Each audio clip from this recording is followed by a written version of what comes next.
합시다. 이후에 천국 올라가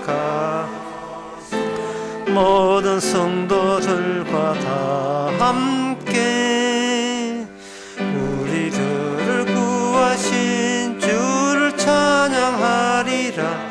미쁘신 나의 좋은 친구, 내가 의지하는 예수, 나의 사모하는 친구, 나의 기도 들으사 주를 주시니 미쁘신 나의 좋은 친구.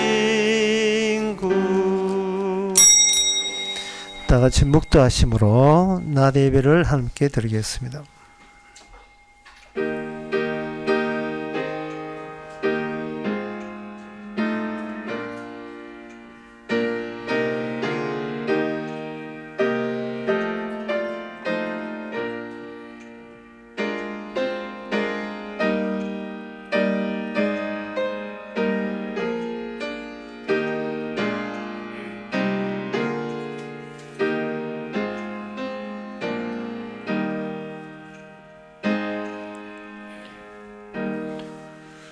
전능하사 천지를 만드신 하나님 아버지를 내가 믿사오며 그 외아들 우리 주 예수 그리스도를 믿사오니 이는 성령으로 잉태하사 동전 마리아에 나시고 본디오 빌라도에게 고난을 받아사 십자가에 못 박혀 죽으시고 장사한 지 사흘 만에 죽은 자 가운데서 다시 살아나시니 하늘로서 전능하신 하나님 우편한 자 계시다가 이로써 산자와 죽은 자를 심판하러 오시리라. 성령을 믿사오며 거룩한 공회와 성도와 소통하는 것과 죄를 사하여 주시는 것과 몸이 다시 사는 것과 영원히 사는 것을 믿사옵나이다. 아멘. 주의 정거는 나의 즐거움이요 나의 모산이다. 내 영혼이 진토에 붙어 사오니 주의 말씀대로 나를 소생케 하소서. 하나님 아버지, 세상에 붙어 사는 저희들 소생케 하옵소서. 세상에서 떨어질 수 없어. 말씀은 멀리 할 수밖에 없어. 세상 사람과 가까이 할 수밖에 없는 딱 들어붙어 사는 저희들, 주님의 영광보다 자신의 영광에 붙어 사는 저희들, 말씀을 떼내어서 주님과 붙어 사는 저희들 되게 하옵소서. 예수님의 이름으로 기도합나이다. 아멘. 교동문 42번입니다.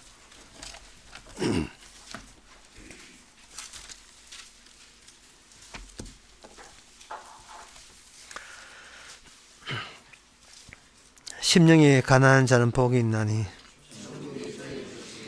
예통하는 자는 복이 있나니 온유한 자가 복이 있나니 의에 줄이고 목마른 자는 복이 있나니 긍휼히 여긴 자는 복이 있나니 마음이 청결한 자는 복이 있나니 화평케 하는 자는 복이 있나니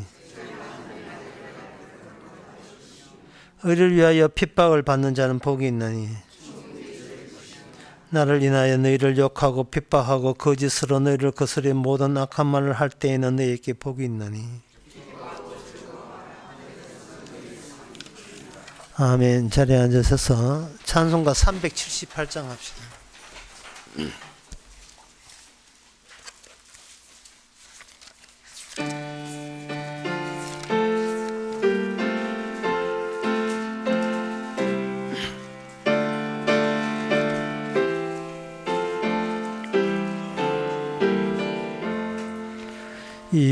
이전에 주님을 내가 몰라 영광의 주님을 비방했다.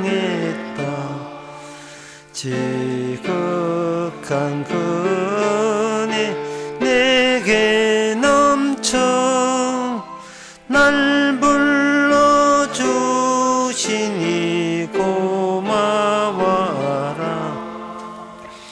나 받은 달란트 얼마른가 나 나 힘써 그것을 남기어서 갑절로 주님께 바치오면 충성된 종이라 상 주시리. 전하고 무능한 나에게도 귀중한 직분을 맡기셨다. 그 은혜 고맙고 고마워라. 이 생명 바쳐서 충성하리. 내 하는 일들이 하도 적어 큰 열매 눈앞에 안 베어도 주님께 죽도록 충성하면 생명의 면류관 얻으리라. 이 시간 다 함께 기도하실 때 김영은 집사님 기도하시겠습니다.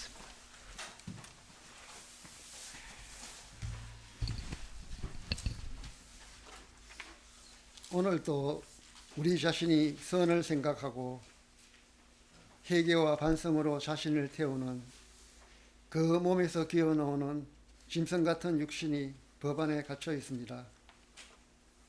언제나 자신이 더 중요한 속성대로 세상에 반응하는 구조적 틀이 바뀌는 주님 안에 이미 저주받은 우리의 몸 불러주셔서 더욱더 죄인되게 들추어내시는 주님 일에 우리 주 예수님 이름으로 기도드립니다.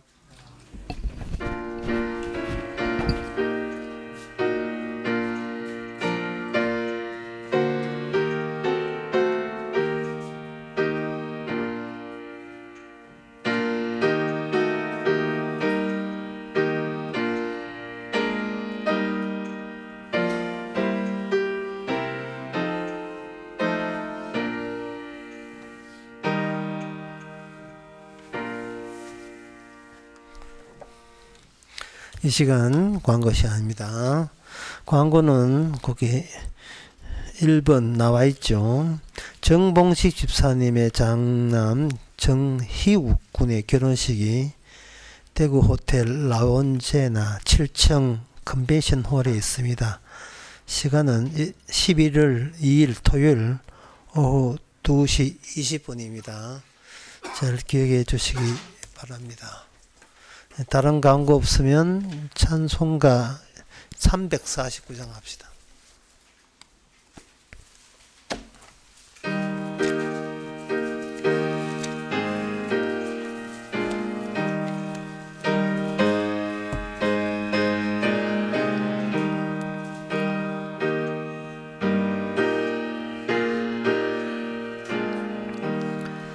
나 주의 도움 받고자 주 예수님께 빕니다.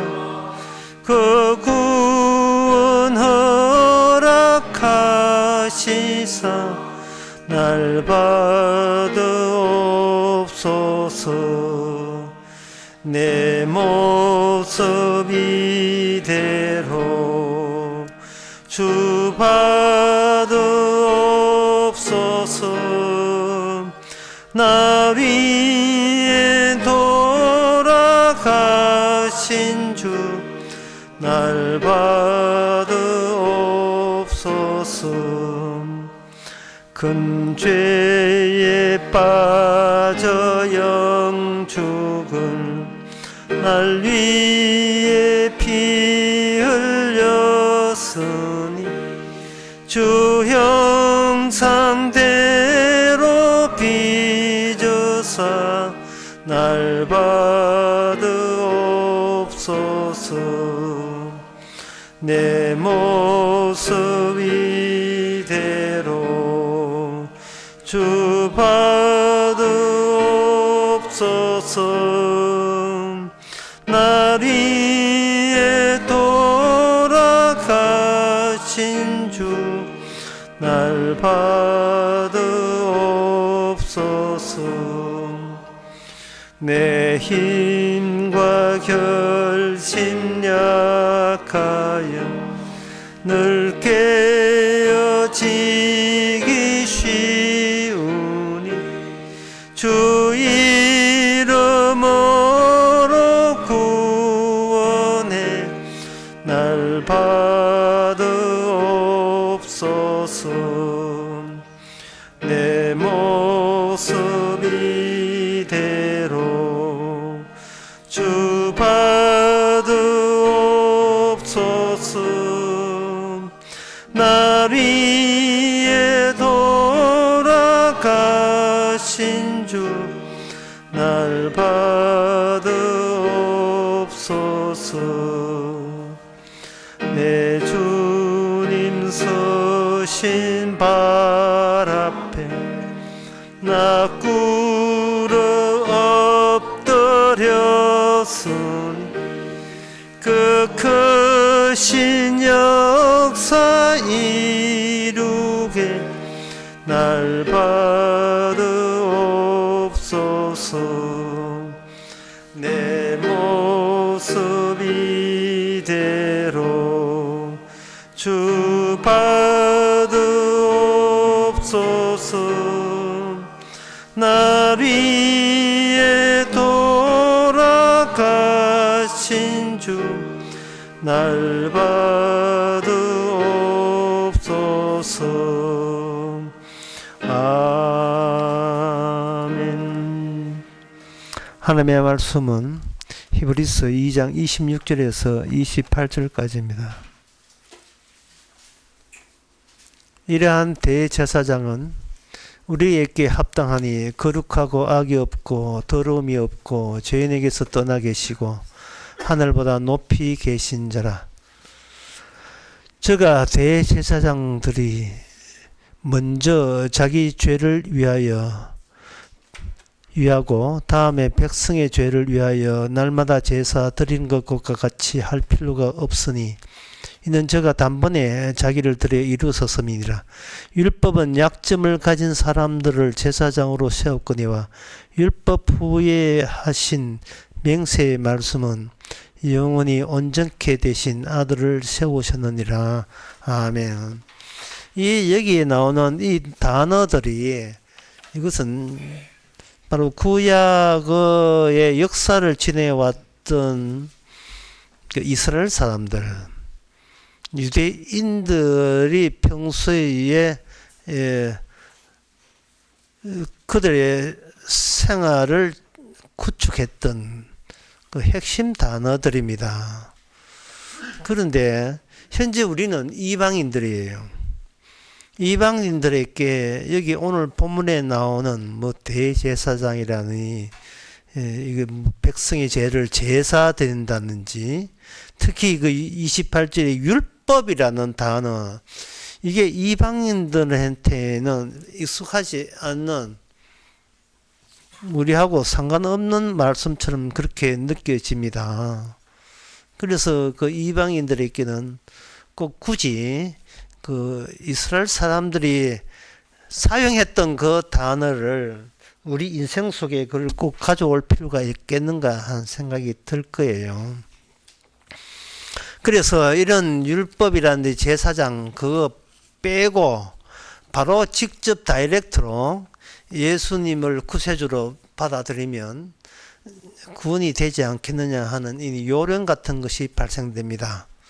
그런데 이 히브리서 오늘 본문은 예수님에 대해서 소개하면서 이스라엘 역사 속에 통용되는 그 제사장이라는 것, 율법이라는 것을 그걸 안에서 그것을 그거 단어를 개념을 구성해서 예수님을 소개하고 있습니다.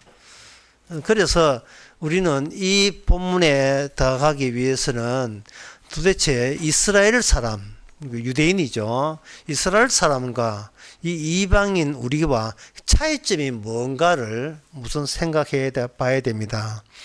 이스라엘 사람과 이방인의 차이점은 이스라엘 사람은 하나님이 함께 했던 민족입니다. 그에 반면에 이방인들은 하나님이 찾아온 적이 없는 민족이 이방 민족이에요. 우리 민족이에요. 하나님이 찾아왔다는 것은 율법을 가지고 하나님이 빈손으로 찾아온 게 아니고 율법을 가지고 이스라엘 사람에게 찾아왔고, 우리 이방인들은 하나님이 안 찾아왔기 때문에 자기가 인생 살아가는 것을 자기의 자아를 끄집어내어서 이 자아를 견제하고 지키겠다는 일념으로 살아가고 있습니다.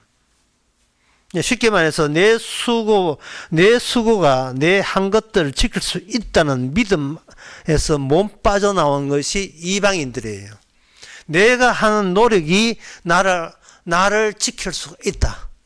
나 아니면 아무도 나를 안 지켜준다. 이게 이방인들이에요. 그런데 이스라엘은 율법을 지키면 우리는 하나님께서 우리에게 복을 준다. 이게 이스라엘입니다. 이방 민족이에요.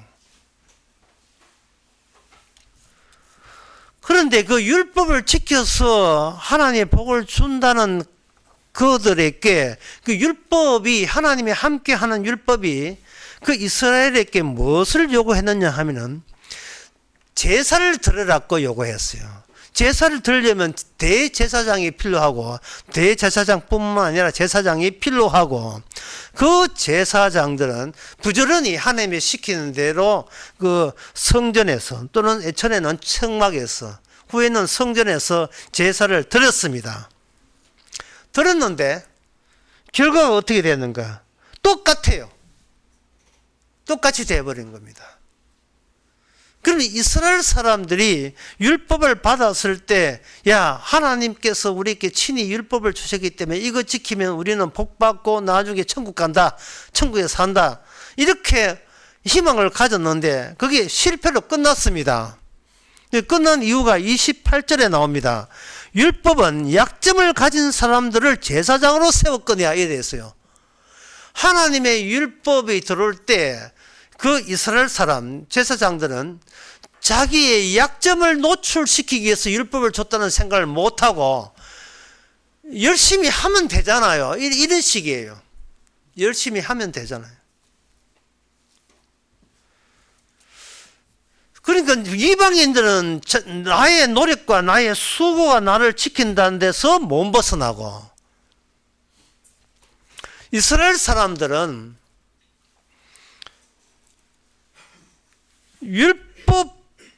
율법을 지키지만 그 율법을 옴으로써 오히려 나의 약점만 노출될 뿐이고 나는 그 약점에서 벗어날 길이 없다는 점에서 똑같은 겁니다.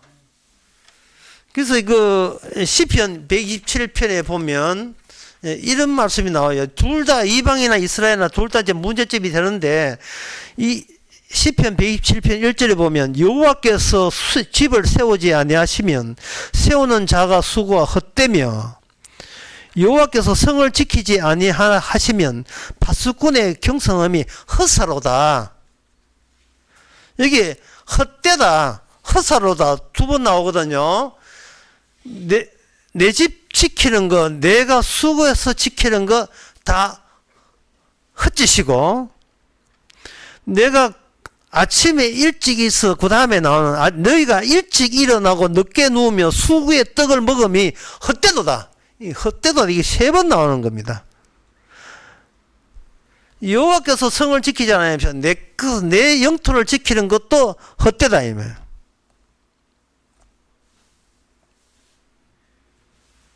그러므로 여호와께서 그 사랑한 자에게 잠을 주신도다.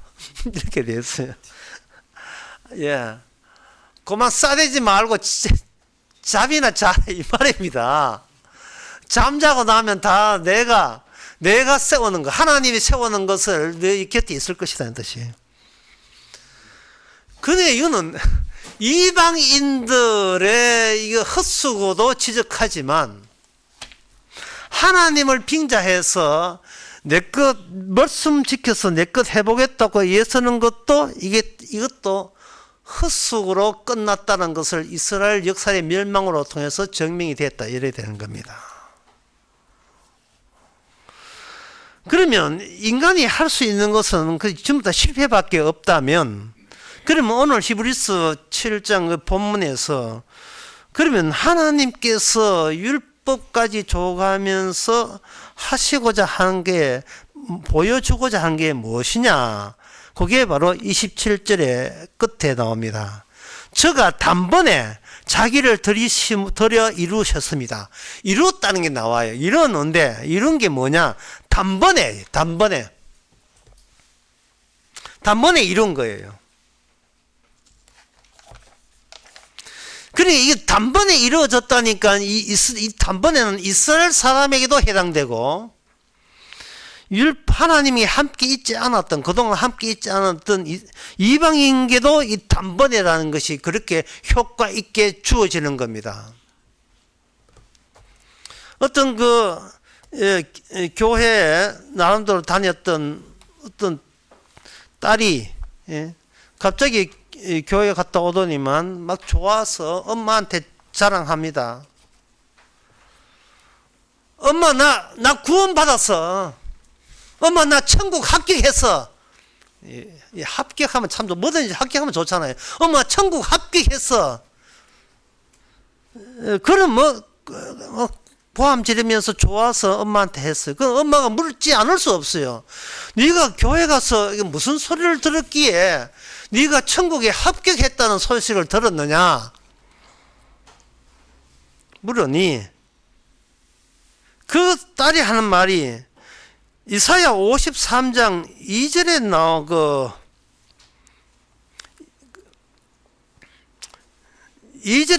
3절에 나오는 그 말씀 가지고, 3절에 나오는 말씀 가지고 언급을 하는 거예요. 그는 멸치를 받아서 사람에게 실어버린 바 되었으며 강고를 많이 겪었으며 질고를 아는 자라. 마치 사람들에게 얼굴을 가리우고 보지 않음을 받은 것 같이 멸시를 당하였고 우리도 그를 귀히 여기지 아니하였도다. 내가 흠모하지도 않았고 내가 귀히 여기지 하지 않았던 바로 그분이 나를 구원하신 구세주였어서 라고 고백하는 거예요. 근데 그 말씀이 하면 내가 흠모하지도 않고 내가 멸시했고 내가 가심 두기도 싫고 내가 외면하고 싶은 그분이 구세주인 것을 아는 순간 그 딸은 천국에 합격된 거예요. 그날 밤에 죽으면 그냥 천국에 합천국 가는 겁니다. 이거는 나이 연세 90, 80대 해가지고 교회에 60년 다녀도 소용없는 일이에요. 그 딸이 하는 이야기를 잘 한번 생각해 보세요. 그 딸은 내가 지어낸 딸이지만 한번 생각해 보세요. 내가 싫어했어요. 내가 흠모하지 않았어요. 내가 기피했어요. 그 이유가 뭐냐? 나를 합격시켜 나를 구원할 사람을 내 쪽에서 내가 좋아하는 사람을 내가 먼저 생각한 게 문제였습니다. 내한테 약점이 있다는 것을 내가 발견을 못한 거죠. 나는 열심히 하나님 말씀 지키고 율법 지키면 하나님 찾으면 구원되는 줄 알았어요. 그래서 교회 60년 70년 다닌 거예요. 목사 시키는 다 했지요. 교회 시키는 다 하고. 백날 해봐야 본인이 본인을 감당을 못하는 겁니다. 추가되는 요구사항, 추가되는 이 법적인 그러한 질책, 자기가 자기를 패는 자기 평가,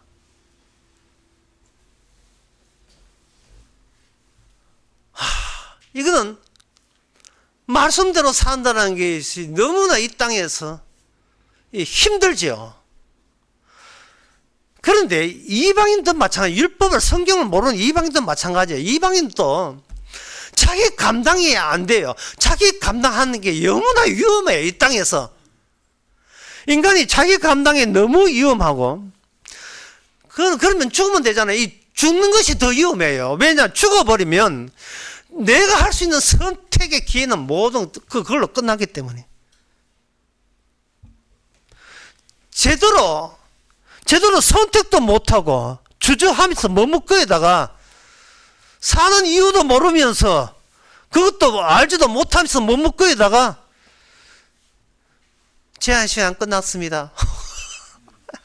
인생 끝나버리면 숱한 수십 100살 가까운 인생을 다 소비했는데 왜 죽는지 이유도 모르고 왜 사는지 이유도 모르고 해도 모르고 그냥 멍청하게 그동안 긴 세월 보낸 겁니다.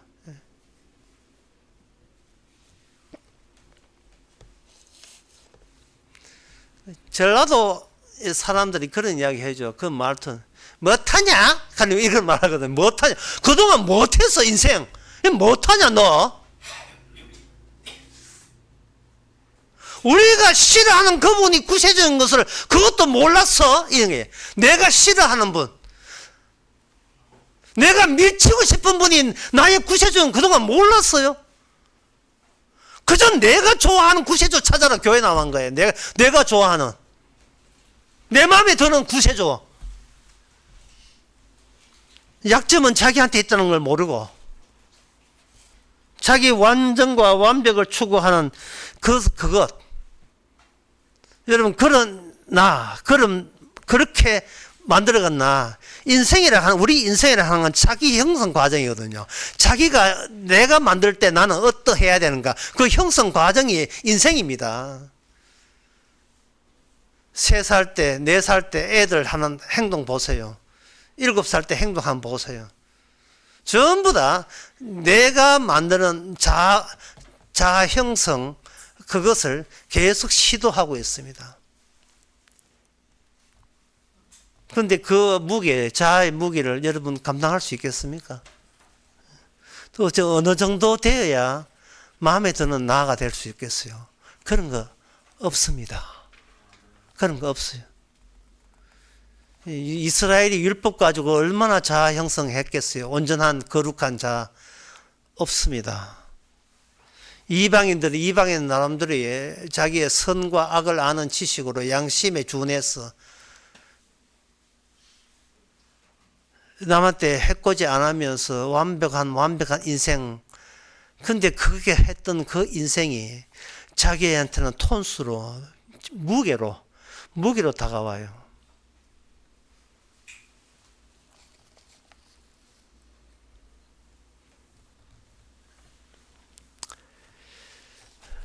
물리학의 기초에 이런 게 있습니다. 질량이 물체에 가속하는 것을 방해하는 저항이다. 이게 물리학 기본입니다.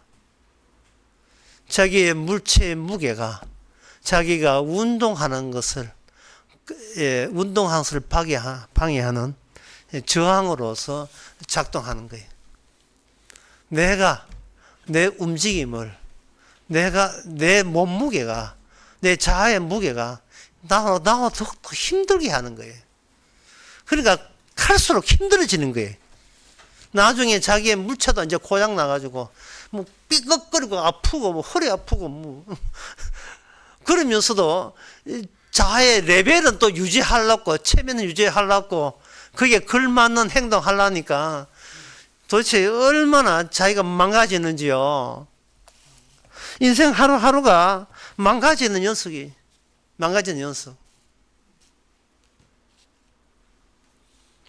그래서 인간의 몸은 이미 태어날 때부터 이미 망가졌어요.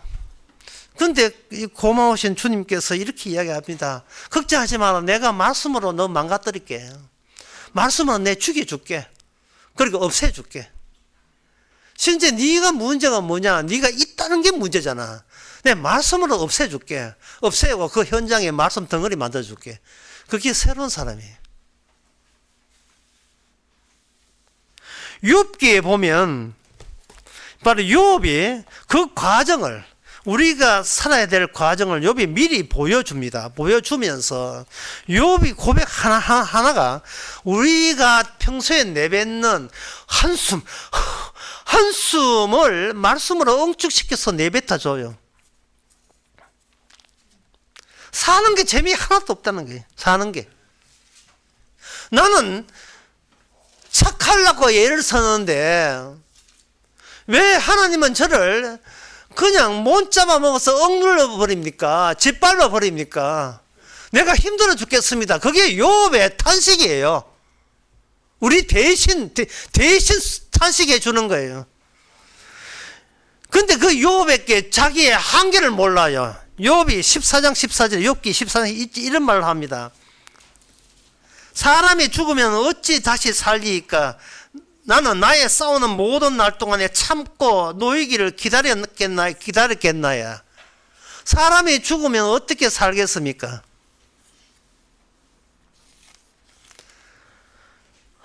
죽으면 끝이라는 거예요. 과연 죽으면 끝일까요? 욥기 15장 7절에 대만 사람 엘리바스가 욥에게 이런 식으로 공격하는데, 그 공격하는 그 대목이 예수님과 관련되어 있어요. 욥에게 이야기하기를 너가 제일 처음 난 사람이냐? 하고 물어요. 산들이 있기 전에 네가 출생했느냐? 라고 조롱하듯이 욥에게 묻습니다. 네가 아는 게 뭐 있다고? 네가 제일 먼저 태어난 사람이야? 조상 중에 조상이야? 네가 너보다 나이가 많은 이 산보다 네가 먼저 출생했어? 이렇게 조롱하면서 공격하는 대목이 나와요. 그런데 이 대목, 제일 첫 번째 낳은 사람, 아니 사람보다 먼저 낳은 사람이 누구냐면 예수님이십니다. 예수님은 모든 걸 알고 있습니다. 따라서 예수님이 왜 나중에 태어난 인간에게 그렇게 미움을 받아야 되는지, 밉상을 받아야 되는지 주님께서는 알고 있어요. 나중에 태어나면서 원래 하나님이 만든 그 인간이 변질되었다는 사실을 인간 본인이 그걸 몰라요.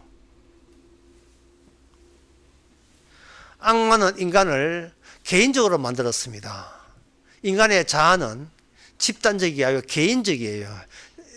자아는 궁극적으로 마지막 지키려고, 나의 모든 수고와 예습이 마지막 지킬 게 있는데 그거는 나 자신이에요. 이걸 국소적이라, 국소적.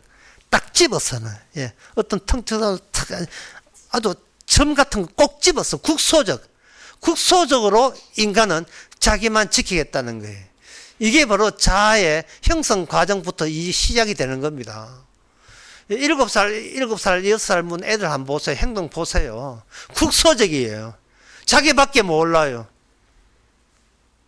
그래서 이 우주의 목적, 세상의 목적, 하나님은 어떻게 그런 건 몰라요. 그저 일시적으로 뭔가 일을 벌리고 그 일을 벌린 상태에서 그 다음 일을 생각하는 거예요. 전체를 먼저 생각하고 자기를 생각하지 못하고 자기가 할 수 있는 것부터 시작해 놓고 그 다음에 내가 내 자아를 지켜내기 위해서 또 뭘 움직일까라고 나오는 겁니다. 이게 바로 인간의 삶입니다. 여기에 동원되는 것이 두 가지 요소인데, 하나는 시간적 요소와 또 하나는 공간적 요소, 두 개의 요소가 들어와요. 지금 오늘은 요거 했는데 내일 뭐 하고? 시간적 요소이죠. 공간적 요소를 하는 것은 요게 지금 내 영토인데 내 영토를 보다 확장하려고 하면 또 무슨 일을 해야 내가 살 수 있는, 이 자아가 건재할 수 있는 요 공간을 확장시켜 보는가. 그 두 가지 장사하는 사람이 어떻게 하면 장사를 잘해서 내 가게 매장을 넓혀보는 것. 그건 동시에 1년 후에도 이 손님이, 단골 손님이 어떻게 더 늘어나는가, 1년 후에도 시간적 요소죠. 그 다음에 이 매장, 공간적 요소죠. 그 공간적 요소, 시간적 요소 안에서 자아를 더욱더 키워나가는 자아 형성의 요소만 인간들은 생각하고 있을 뿐입니다. 그리고 그걸 합해서 국소적이다. 딱 하나의 장소에 집착하는 그러한 사고방식입니다. 그게 인간들의 모습이에요. 그런데 성경 말씀은 어떻게 해요? 국소적의 반대말이 글로벌이라는, 이걸 평균화 시켜버렸어요. 평균화. 너 말고 다른 사람하고 해가서 평균화 시켜버렸습니다. 보편화 시켰단 말이에요. 보편화. 글로벌이라 하는 것은 세계적이다. 그러니까 크게 범위를 넓혀버렸어요. 넓혔을 때 모든 인간은 죽어마땅한 거예요. 율법에 의해서, 말씀에 의해서. 율법을 준 것은 어떤 인간이든 다 약점을 지녔다는 거예요. 그러니까 이게 율법은 개인의 사정을 봐주는 게 아니고 인간이라는 전체를 한꺼번에 다 적용이 되는 내용으로 율법이 주어진 겁니다. 모든 인간은 주님 앞에 율법 약점을 지녔다. 어떤 약점이다? 더럽다 이 말입니다. 더럽다. 버려야 될 거다. 하나님 보시기에 이거는 필요치 않아서 저 지옥으로 갖다 버려야 될 거다, 이런 뜻이에요. 그걸 국소화된 정신에 빨려있는 우리들은 그걸 모르죠. 그걸 인정을 안 하죠. 그렇게 이야기하는 사람이 밉지요. 싫어버린 바 된 거예요. 그런 말하는 사람은 깊이 하기 싫은 거예요. 그런데 그분이 우리의 구세주예요. 국소에 빠져 있다가 보편, 주님이 보시는 안목으로 바뀌어진 겁니다. 평균치.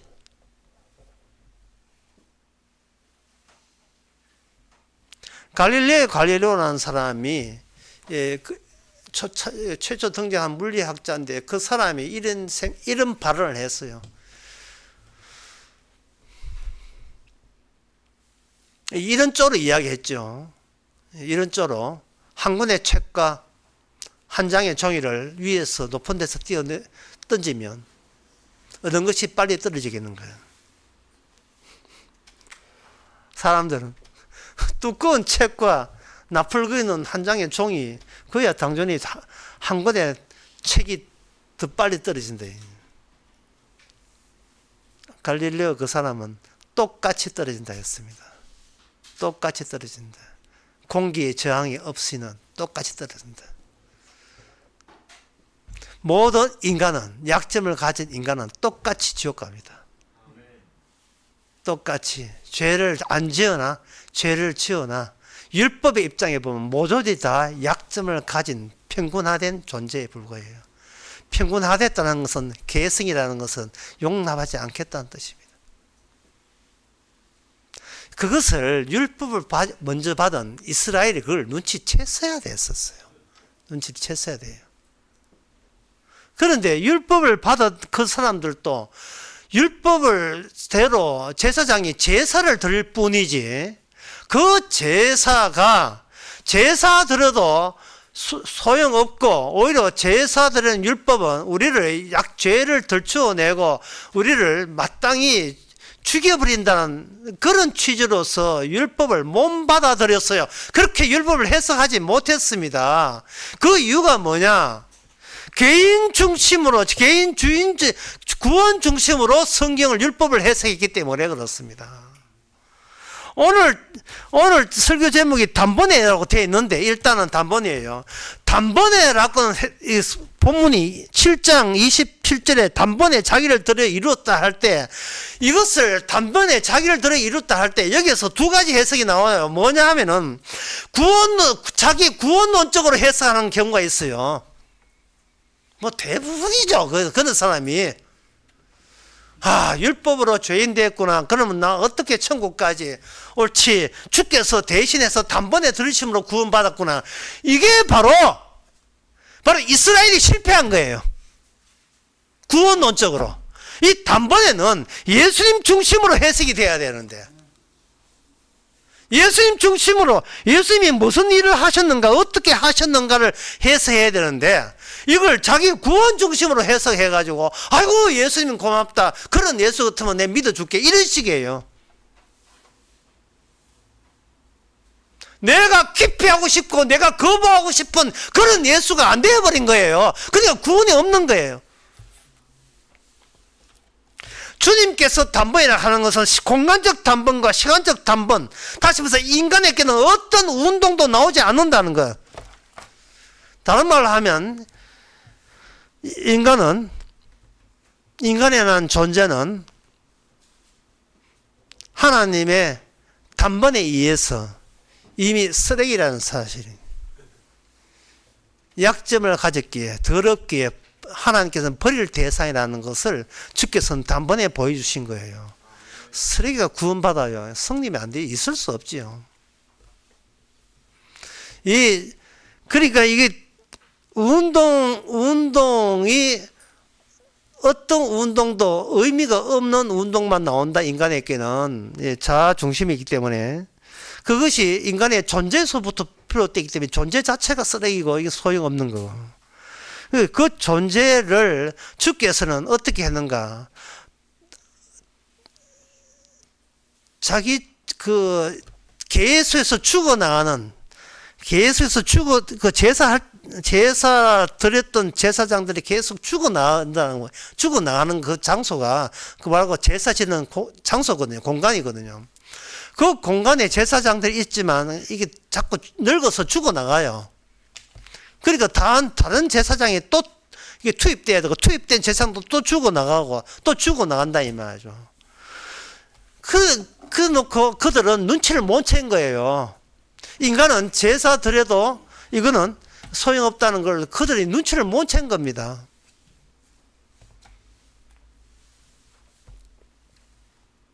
여기 23절에 지난 시간에 했던 본문, 저희 제사장 숫자가 많은 것은 죽음을 인하여 항상 잊지 못한다. 죽음을 잊지 못한다.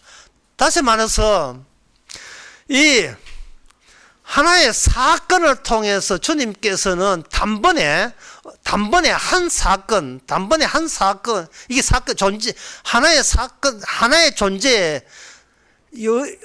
죽지 않고 영원히 살아있는 존재를 통해서 나오는 사건이 단번에 대한 사건이에요. 인간의 사건은, 인간이라는 것은 사건 붙일 것도 없어요. 그래서 죽어나가는데 영원히 고유한 그 가치를 지닌 하나밖에 없는 사건에 거기에 인간이 들어갈 자격이 없으면 박탈당합니다. 네 살아도 소용없고 내 살아도 소용없어요. 감당하지도 못하는 존재 가지고 결국 버려질 존재인데 그걸 왜 감당해요? 잘못된 거죠. 또 인간은 살기 위해서 남하고 만나는데 사람은 자기도 감당 못하는 주제에 남들도 감당 못해요. 시어머니는 며느리를 감당 못하고 며느리는 시어머니를 감당 못합니다. 인간은 타인이 오게 되면 반갑지만 오래 있으면 감당하기 힘들어요.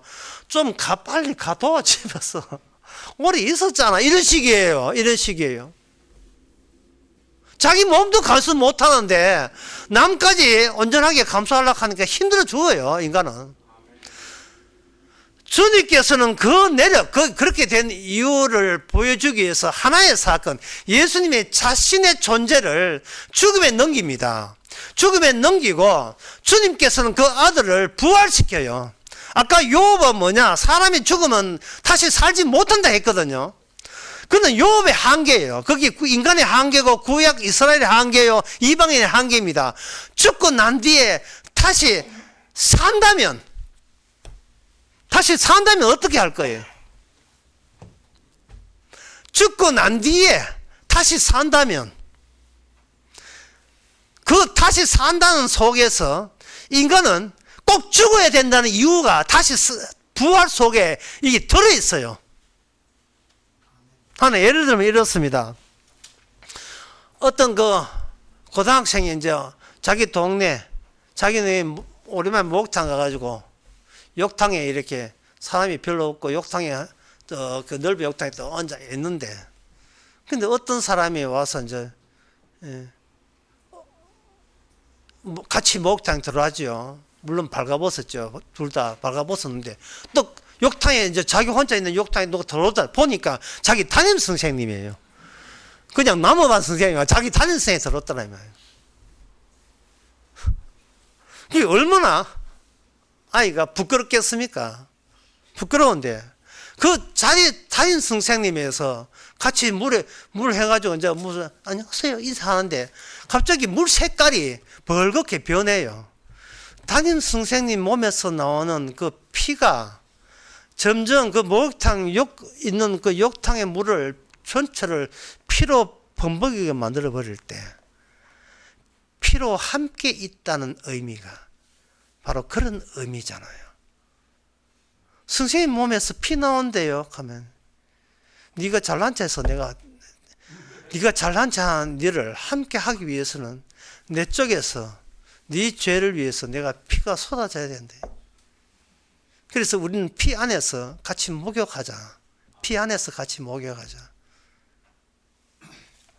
이게 율법의 완성입니다. 이게 율법의 완성이에요. 내 살과 피를 마시지 않은 자는 영생이 없다. 그러니까 그 담임 선생님이 하는 것도 참 부끄럽지요. 부끄럽지만 함께 하겠다는 그거는 그 공간은 단번에 이루어진 공간, 두 번 다시 또 거기서 나만의 자아를 챙기기 위한 나만의 다른 공간을, 다른 시간, 다른 공간을 따로 뺄 이유가 없어요. 그게 단번이에요. 뭐가 단번이냐? 주님이 피 흘린 주님과 함께 할 수 있는 시간과 공간이 이미 확보되었다는 것. 그 확보된 그게 단번이에요. 단번에 이루어졌기 때문에 단번의 시간이고 단번에 이루어진 공간이 있어서 그 공간이 단번에 대한 공간입니다. 거기는 개인적인 국소적인 견해는 소용없어요. 그거는 새로운 평균화가 거기에서 주어집니다. 새로운 평균화가. 그것이 신약 성경의 에베소서 2장 20절 22절에 나옵니다.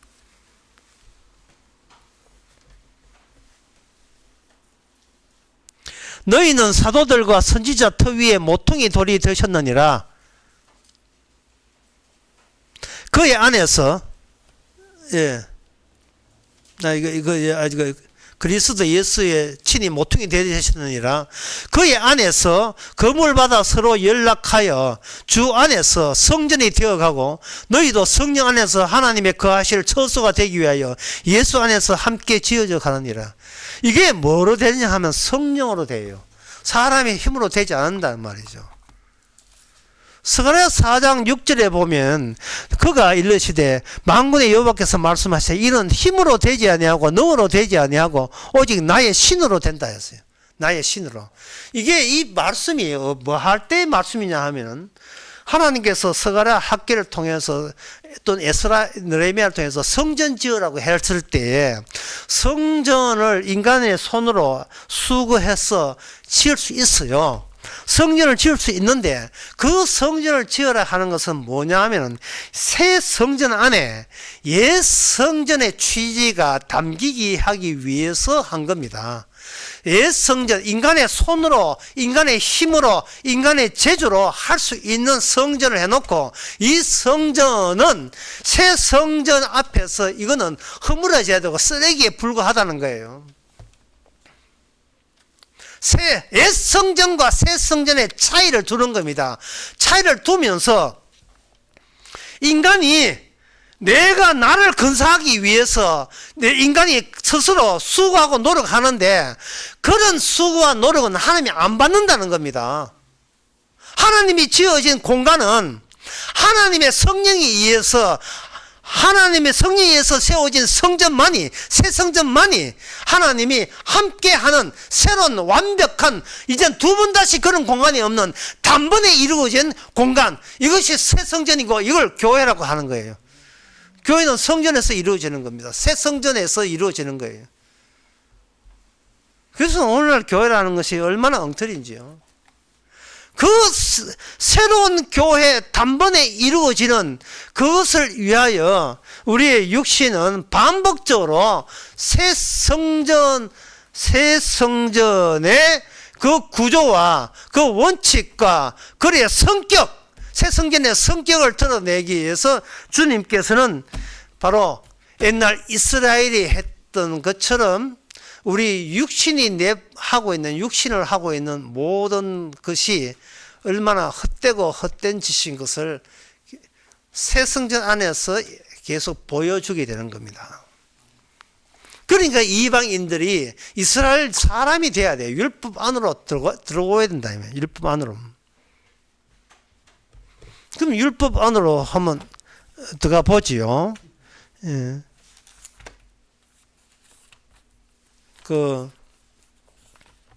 에스겔 43장 10절에서 11절 이런 말씀 나옵니다.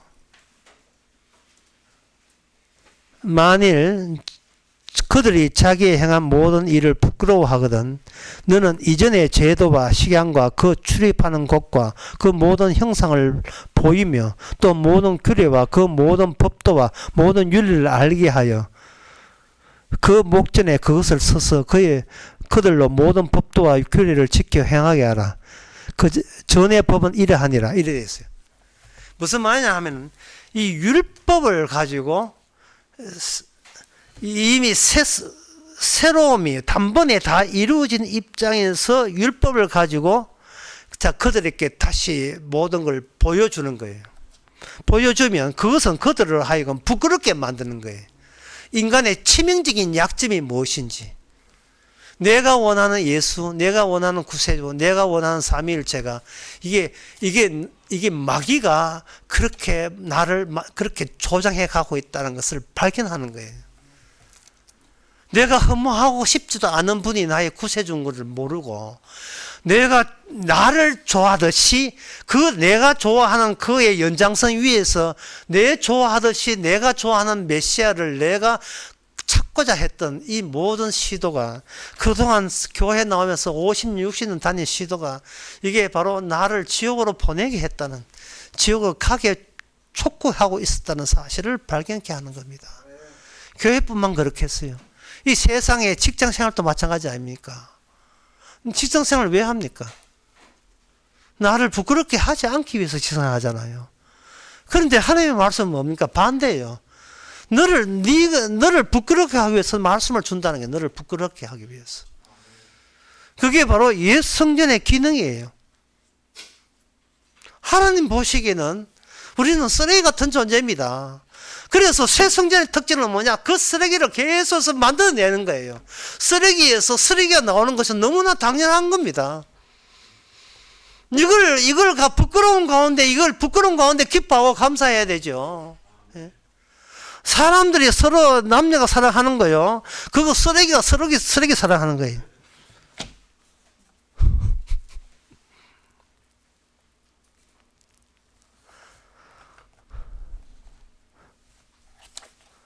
반복해서 쓰레기를 치워주는 이 고마움, 이것이 성령 안에 난 새로운 새 성전 안에서만 이루어지는 거예요. 단번에서만 이루어지는 거예요. 단번에서만. 예수님이 살아있다는 것은 예수님과 함께 있는 사람도 살았고, 함께 있는 사람은 쓰레기 모습으로 계속 드러내면서 살아있는 거예요. 쓰레기 모습을 드러내면서. 그러니까 감사와 기쁨이 계속 살아나는 거죠. 국소적이고 개인적인 것은 없습니다. 그리스도와 함께 있기 때문에 모든 것이 평균적이고 보편화된 새 성전 안에서 보편화된 겁니다. 예수님께서는 이 점을 이미 말씀을 통해서 예언을 했었어요. 처음부터 조금씩 십자가 갈 때까지 그 과정 속에서 조금씩 이러한 내용을 분명히 말씀을 해 주셨고, 그것이 이렇게 성경에 보면 나와 있어요. 요한복음 4장 14절에 그 사마리아 여인에게 분명히 이야기했습니다. 내가 주는 물은 먹는 자는 영원히 목마르지 아니하리니 나의 주는 물은 그 속에서 영생하도록 솟아나는 샘물이 되리라. 영생이 물로서 샘물로서 나온다는 거예요. 영생이 계속해서 나를 우물로 사용해서 끊임없이 계속 솟아난다는 겁니다. 그 물이 솟아난다는 것은 단번에 대한 사건이 내 안에서 계속해서 단번 자체가 반복이 된다는 건데, 무엇이 단번이냐? 바로 죽으시고, 함께 죽으시고 함께 살아난 일이 반복되는 거예요. 따라서 그 한 시작은 뭐냐? 우리는 말씀에 의해서 반복해서 우리가 죽어 없어져야 돼요. 내가 죽어 없어져야 돼요. 인간은 자기가 죽어 없어지는 것을 몽견디 하지요. 그러니까 주께서는 죄를 지적하면서 네가 너에 대해서 부끄럽게 좀 생각하라. 더 이상 네에 대해서 어떤 집착이나 아주까지 어떤 미련을 갖지 마라. 네가 너를 변명하지 말고 너를 방어하지 말라. 부끄럽지도 않아 인간아 하면서 계속해서 그런 사태를 상황 속에서 일으켜 주는 겁니다. 말씀을 네 속에 담지 말고 말씀이 들리면 너를 죽여야 썩이로 만들어야 비로소 말씀이 네 안에서 나타나는 거예요. 지도 괜찮은 주제, 지도 괜찮다고 얘기하면서 말씀 이야기하는 거, 그거 좀 사기입니다. 나 이렇게 말씀 많이 한다, 신앙 많이 한다, 사기입니다. 그래서 네가 부끄러워서서, 아니 그거는 사기지요. 어디서 쓰레기 값을 한다고. 그래서 예수님이 그런 이야기 할 때, 사마리아 여인은, 이게 요한복음 4장 사마리아 여인 할 때예요. 네가 남자 5명 사귀었잖아. 이제 다 헤어지고 지금 사귀는 사람인데 6번째 남자제 하니까, 이것은 그 사마리아 여인으로서는 누구한테도 이야기하지 않은 자기의 치부, 부끄러운 부분이라고 해서 꽁꽁 숨겨 나왔는데, 이제 영생하는 물이 나오면서 같이 그 쓰레기 같은 그 짓이 같이 툭 튀어나온 거예요. 같이 나온 거예요. 그런데 그 점에 대해서 사마리아 여인이 어떻게 하느냐? 내가 알지 못하는 새로운 메시아를 만났다. 내가 원했던 메시아가 아니고 메시아가 나를 원했어. 이제 쓰레기 내 앞에서 쓰레기 노릇 많이 하라고 주님께서 원했을 때 신받다 하는 식으로 메시아 만났다고 물길로 물동에 가서 버려두고, 물길로 온 것도 몰라요. 다 자기를 잊어버렸어요. 자기 동네에 가서 메시아 만났다고 외치고 있습니다. 정신없이. 미친 사람이니. 갑자기 졸지에 미친 사람 되어버렸어요. 요한복음 7장에 보면 이제 주님의 말씀이 더 심화됩니다. 다시 말씀드리면, 말씀은 우리로 하여금 우리의 약점을 노출시키고 우리의 부끄러움을 노출시켜서 우리를 죽여서 없애는 기능, 우리 자아를 없애는 기능, 그리고 없애고 그거에다가 하나의 말씀의 덩어리체, 우리 덩어리를 고백하는 새로운 사람으로 만드는 그 작업을 말씀이 하십니다. 물론 성령께서 말씀을 가지고 하십니다. 요한복음 7장에 보면 드디어 성전을 어떤 같이 합류하는 공간을, 단번에 대한 완성된 공간을 이제 생각하면서 합니다. 37절에 명절 끝날 큰 날에 예수께서 외쳐가라사대 누구든지 목마르거든 내게서 와서 마시라. 나를 믿는 자는 성경의 이름과 같이 그 배에서 생수의 강이 흘러나리라. 생수의 강이 흘러난다는 말은 에스겔 43장에서 언급했듯이 43장 44장 계속해서 언급한 게 있어요. 그게 뭐냐 하면 44장 44장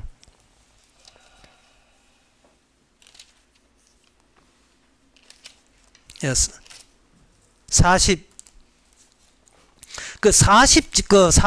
41장, 42장, 44장 계속해서 나오는 그게 뭐냐면 새 성전의 건축에 대해서 언급하고 있는 겁니다. 새 성전 건축에 대해서 언급하고 있는 거예요.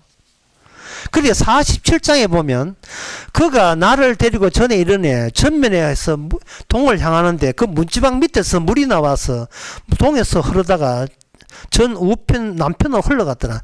그 발목을 찼다가 다시 무릎에 오르고 물이 허리에 오르면서 나중에 강같이 되어서 헤엄쳐도 건너지 못할 만큼 강이 흘러가는 거예요. 그러면 새 성전, 사람이 지어진 새 성전은 뭐냐? 물이 안 나와요. 물이 안 나오니까 요한복음 그 7장에 보면 유대인들이 초막절 날 실로암에서 물 길러다가 물이 안 나온 성전에다가 물 나오는 폼을 잡는 거예요. 그 행사를 한 거예요. 초막절.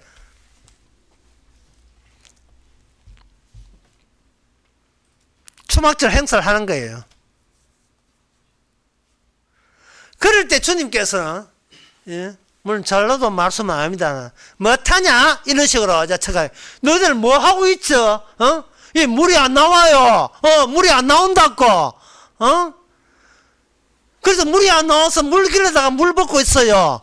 지금 소방 연습하고 있어 하시면서 새 성전은 인간의 손으로 지은 예배당에서 나온 게 아니에요. 인간의 손으로 지은 이 예배당에서 나온 게 아니다. 인간의 손이 추가된 곳에서 나오지를 않아요. 인간을 죽여버리고 인간을 없애버리는 그 현장에서 나오는 거예요. 그것도 단번에 나와요. 그게 뭐냐? 성령에 의해서 새 성전에서만 나오는 겁니다. 새 성전에서 나오는 그 육신에서 영생의 물이 계속 나와요. 영생의 물이. 39절, 그 요한복음 7장 39절에 이는 그를 믿는 자의 받을 성령을 가르쳐 말씀하신 것이라. 예수께서 아직 영광을 받지 못하신 고로 성령이 아직 거의 저희에게 계시지 아니했다. 영광을 받지 못했다는 것은 예수님께 행할 단번에 사건, 죽었다가 부활한 사건이 아직 이루어지지 않기 때문에 그 단번을 반복할 그런 인간의 육을 이길 영의 힘이 아직 자기 백성에게 이르지 못했다, 그런 뜻이에요.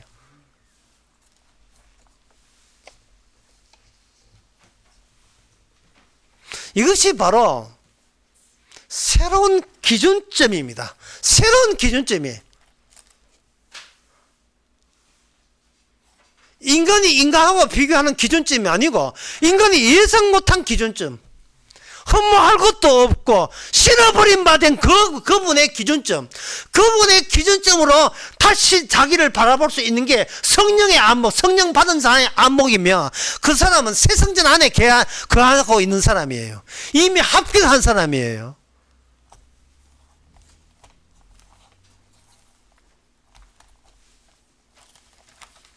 그 합격서 보니까 비로소 옛날 제사장들이 죽어나갔구나. 제사장들이 죽어나간 뿐만 아니고 제사장만 죽어나는 것은 그거는 제사장, 인간은 나중 문제고 제사장 죽어나는 것보다 먼저 죽어나는 게 있어요. 제사 될 때마다 죽어나는 게 있어요. 그것이 하나님께 바친 하나님의 희생 제물이었습니다.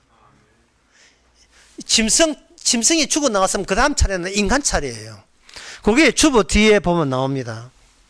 레위기 9장 7절에서 11절. 그 대목을 주보에 있으니까 그거는 이렇게 주보 한번 뒤집어서 같이 한번 보겠습니다.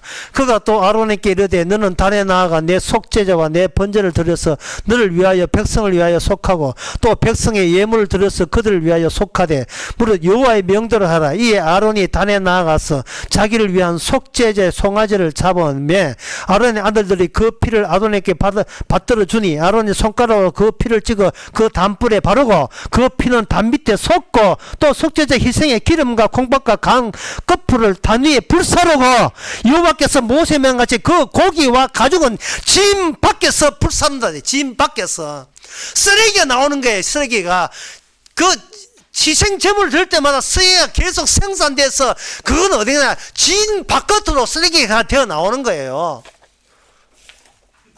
히브리서 13장이 바로 그 대목이 나옵니다. 13장에 보면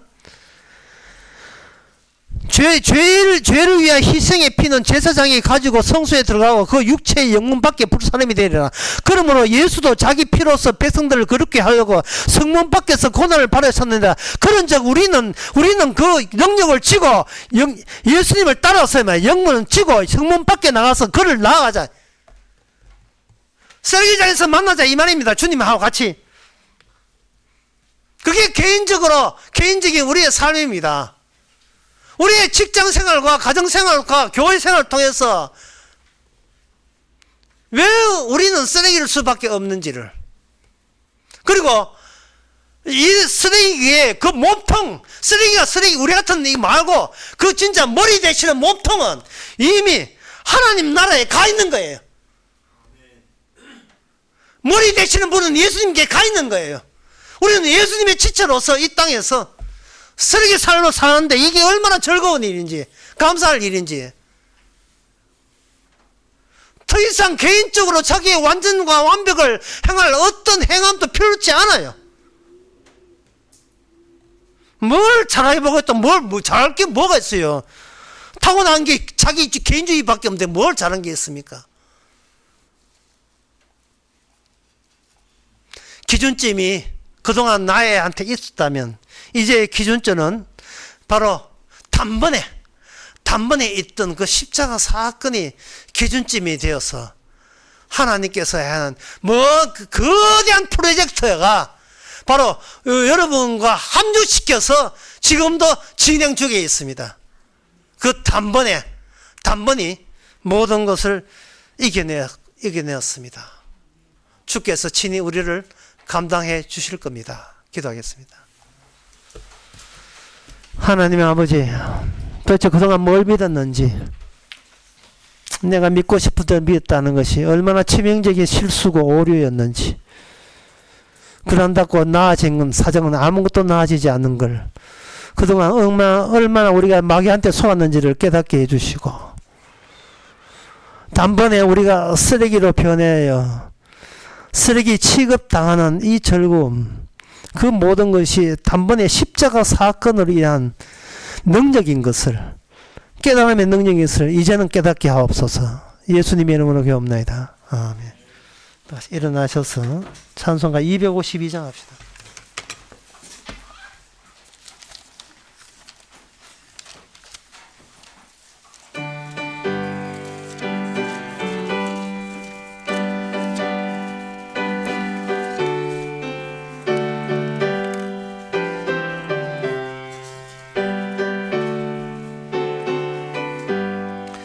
기쁜 소리 들리니 예수 구원하신다. 만민에게 전하라. 예수 구원하신다. 주님 명령하시니 산을 넘고 물 건너 온 세상에 전하라.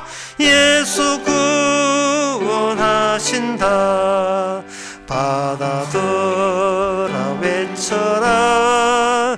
예수 구원하신다. 모든 죄인 나오라. 예수 구원하신다.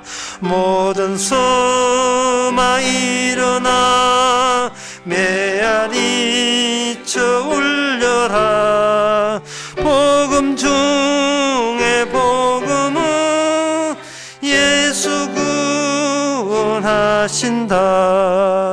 환난 중에 하는 말 예수 구원하신다. 다시 살아나시어 예수 구원하신다.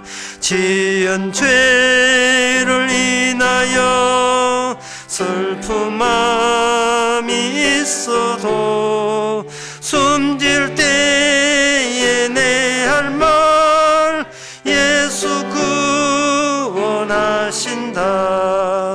바람들아 외쳐라 예수 구원하신다.